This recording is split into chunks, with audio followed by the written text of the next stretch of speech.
what the heck is going on down in Texas with all these pastors? I mean, anytime you see a group of people making the same exact moves, they're either singing, they're either dancing, or they're doing something together on the low that they don't want you to know about. What's up, YouTube? My name is Dwayne, and thank you so much for tuning in to Samba News. I hope you guys are having a wonderful day. This is right now, it's the weekend right now, and I hope you guys are also having a wonderful weekend if you're watching this. Well, anyway, let's get right to it.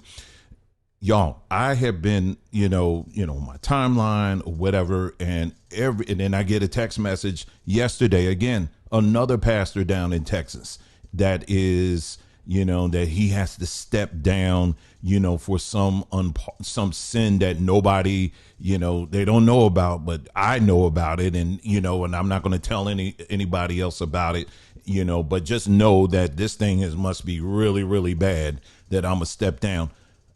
The count, y'all, are you ready? Right now, we're up to 8 pastors that we know about that had to step down in 2024 in one state, in Texas. Again, these are the ones that we know about. Okay. Well, let's go ahead and do that rundown right now. All right. Let's start with Pastor Tony Evans. I'm just going to roll these clips here of these news articles that are just telling you a little bit about it. Let's get to Pastor Tony Evans. We're on the top of a developing story here at 10. A well-known evangelical pastor in North Texas says he is stepping away from the ministry. We're talking about Dr. Tony Evans. He says he's stepping down due to sin. Evans is one of the founding pastors of Oak Cliff Bible Fellowship Church in Dallas. He says he's going on a healing and restoration process. I'm quoting there. Evans is a former chaplain for both the Dallas Cowboys and the Dallas Mavericks. He has a radio program that airs on more than 1,000 stations worldwide.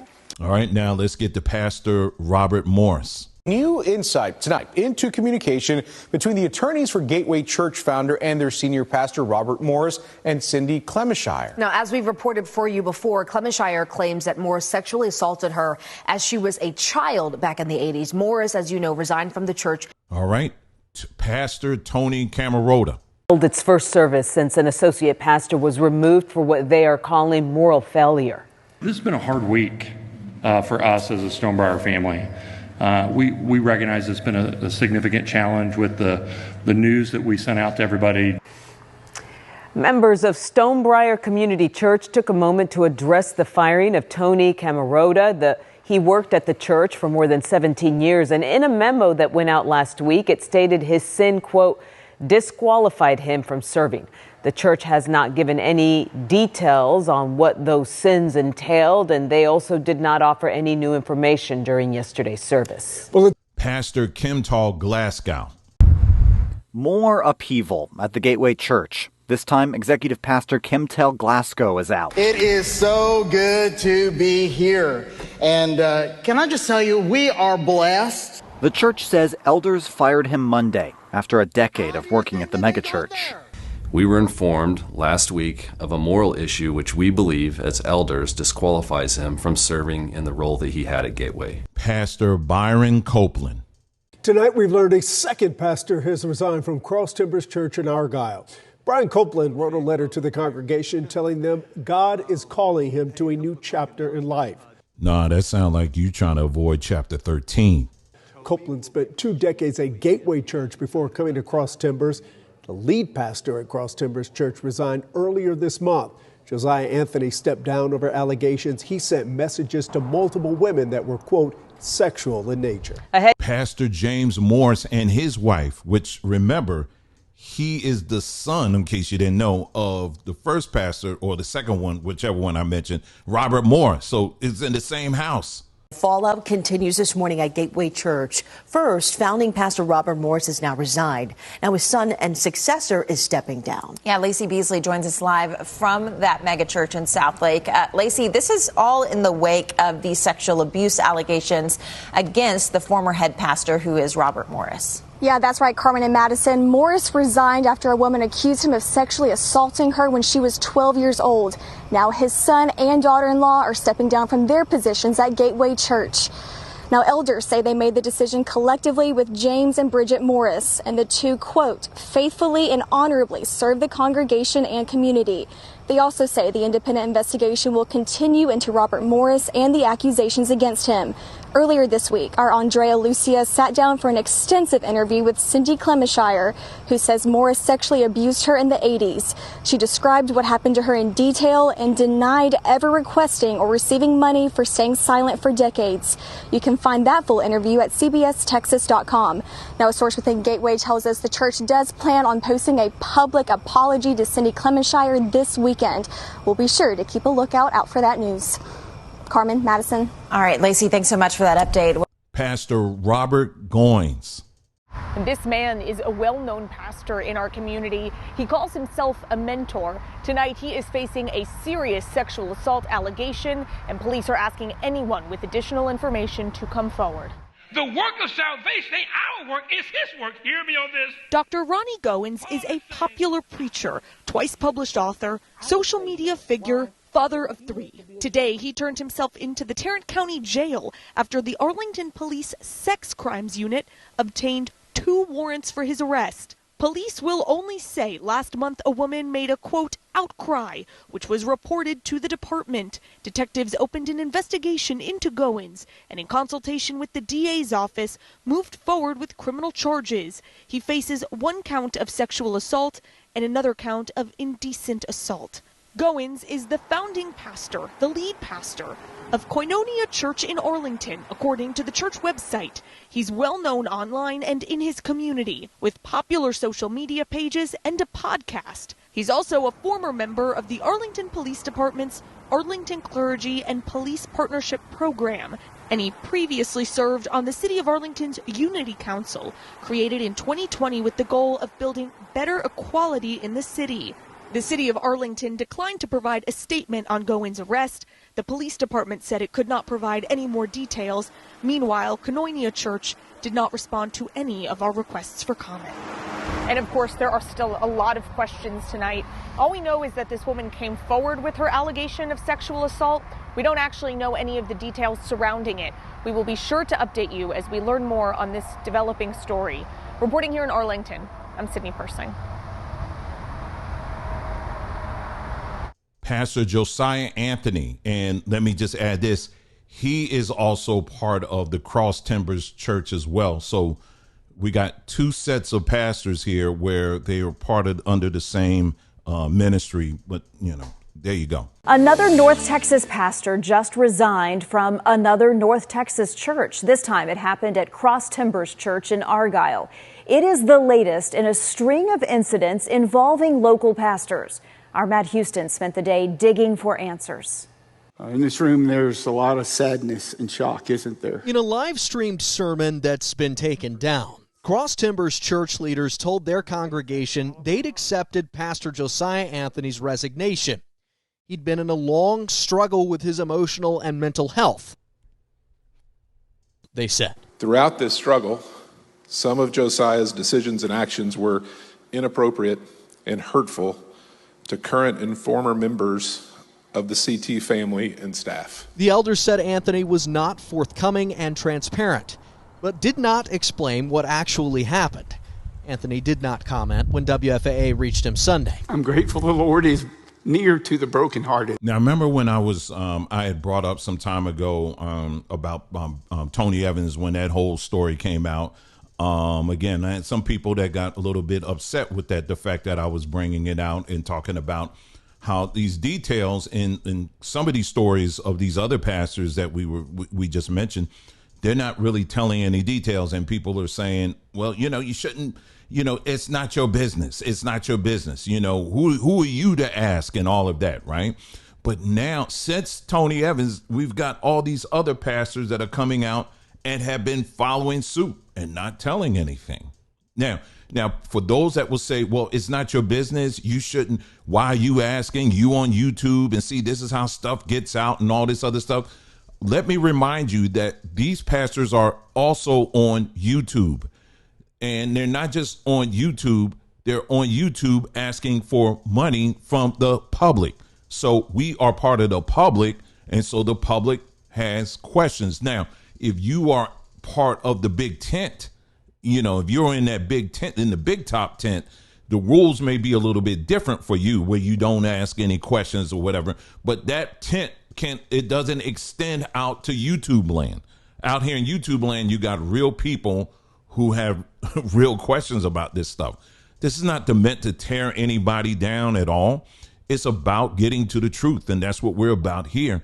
A lot of the focus and emphasis is put on these pastors, but what about the people that are, in some of these cases, fortunately, and it's unfortunate at the same time, we know that there are real victims that are involved.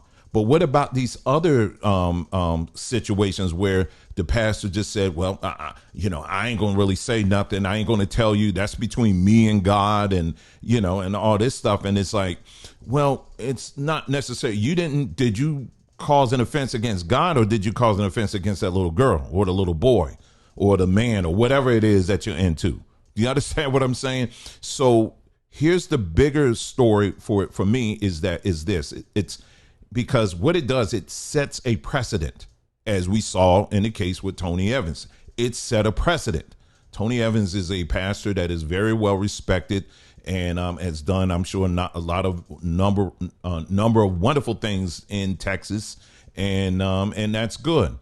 However, when you check out like that and you're just, I'm not going to say anything, you got a lot of other people that are looking at that and saying, well, he did it and he got away with it. Well, I think I could get away with it too, And the thing is, you got the church people, unfortunately, are going to surround these pastors and protect them, and they're not going to ask anyway. And a lot of these churches oftentimes make the people feel bad for even asking anything, So if you're investing in something, if you're a church member or whatever, you do have a right to know. It's just like anything else. If I'm investing in a business or whatever, I have a right to know some of the details, on some of these things. Do you understand what I'm saying? But I do think it's kind of odd, and it's not a coincidence. I've lived life long enough to know there aren't really too many coincidences out here that you're going to have all of these pastors back to back to back to back to back. And we're not even finished with 2024 yet, that are all stepping out and literally saying the same exact thing, that they did something, and, we're almost word for word. His sin, quote, disqualified him from serving. The church has not given any details on what those sins entailed, and they also did not offer any new information. I mean, are they sharing the same lawyer or whatever? So I think it raises even more questions as to what exactly is going on here. And for people to say that, well, you know what, child, listen, God he's cleaning up the house. He is cleaning up the house. See, that's what's happening. See, let me put the brakes on that too, because I can't stand when I hear people saying that. Let me tell you something. If the pastor is standing up and things got so bad that he had to step up and say, you know what, this thing is so bad, I am going to voluntarily sit my behind down, and he's saying that, voluntarily sitting down. It must be pretty bad for him to voluntarily sit down. But here's the thing. If the pastor is involved in some stuff, whatever that may be, what do you think the people under him are involved in? I'm talking about the people in the pews. See, a lot of times we put the focus on the pastor, but what about the attendees? What about the parishioners? What about the members? You think we are assuming that all of them are straight? All of them are straight? Because see, here's the thing. If he, all these years, was okay with doing whatever those heinous acts were, and he can stand in front of a pulpit in front of thousands of people and still preach with the anointing, but the back of his mind, it's visions or whatever it was that he did in the past, but he's okay with that. So if the pastor can do that and still be okay with that for years and years and years, what do you think the people in the pews are like? See, we just assume all of that's on the pastor. So if the house is truly being clean, well, that's good. That's starting with the pastor. But it don't end there. What about the people? When's the last time you heard of churches where massive amount of people are just leaving? I mean, just massively just leaving because they're saying, you know what? My life is just too screwed up right now for this, and I don't want anybody else involved. You never hear that, right? It's always just the pastor. It's never the people. Never the people you hear that. So the pastor is doing that. What do you think the crowds are? What do you think the parishioners are into? I was part of a church for years. I was young then. I was a child. But it wasn't until years later I found out that the guy that was our praise and worship leader, he was talking to my mom, and he said, there would be times I would be singing up praise and worship. I would look at the audience in this church, and I could say, okay, this person is sleeping with that person, and that person's sleeping with this person, and this person's sleeping. I'm talking about married folk that they just swapping wives and all this stuff, all under the anointing. So there's too much emphasis, I'm saying, on these pastors. At least they're acknowledging something, whatever the heck it is. But what about the people? That's really where it begins. So when you say that God is cleaning the house out, it ain't just the pastors. And again, I challenge you, when is the last time you've heard of people in mass leaving the church because they said, you know what, my life is just, I got too much sin going on? I haven't heard of that. So tell us, what do you think? What do you think is actually going on here? And is it just limited to Texas? I mean, we kind of know the answer to that, right? No, it's not. Have you experienced something like this? Have you seen it? How did you handle it? Or did you feel that obligated to protect the pastor and all of that? Let us know what you think down in the comments below. Thank you so much for tuning in. You guys take care, and I'll see you next time.